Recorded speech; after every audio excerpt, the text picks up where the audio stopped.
Throughout this class, I've learned about many Native American traditions that I was really unfamiliar with before. So in this picture that I'm showing you right now, this is a classic example of cultural misappropriation, and a white female is wearing a Native American headdress, which is what Hollywood kind of defined as a stereotypical Indian, but in reality, this is what a Plains Indian would most likely wear, and it's wrong for someone who's not in that culture to be not only wearing this headdress, but she's also clearly not wearing it in an environment that it would belong to. She may even be at a concert, which is where the music comes into play. So even in elementary schools and summer camps, they've always promoted the idea that children should be playing Indian and that it's okay, and this is how it used to be and still is. And people are profiting from this at the expense of Native American culture. And it should be accurately taught in schools because it creates Native Americans as mythological creatures of the past who no longer exist today, which is untrue, and their culture and their music is still alive today, but we take things that we think they do, and it's actually incorrect. So in today's music, Native Americans are represented, but it's usually by whites singing Redface. There, of course, are a few Native American bands out there that are becoming more popular and are helping to spread the word and take action against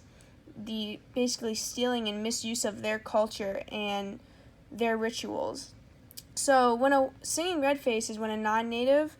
tries to basically embody the character of a native person, and it often leads to these stereotypes and to cultural misappropriation like in this picture.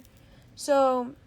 many elements of the white man's idea of native culture is taken and applied to not only the beats and rhythms of the songs, like a lot of the songs have the emphasis on the first drum beat, but no native music uses that, and the lyrics and the music videos especially contribute a lot to this stereotyping and to this cultural misappropriation. So the white people are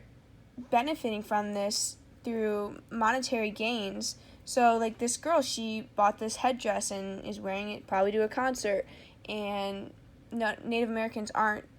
not only getting any of that money, but even if they are, they're still helping to facilitate these false ideas about them and their culture. So since Native American culture has been of high interest throughout history to Americans, people start to understand and see that we've taken their land by force, confined them to reservations, and then idealized sympathy can occur because a lot of people who are singing Redface probably think that they're honoring the indigenous people and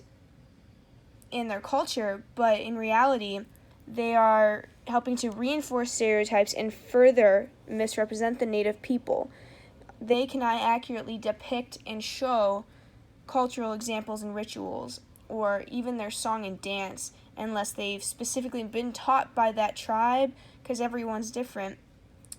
or unless they are native themselves. So a lot of this misrepresentation also leads to racial antipathy, which is basically negative feelings about a race, and that can spread throughout the whole nation, like it did during the blackface minstrelsy. And during blackface minstrelsy, whites would not only dress up but,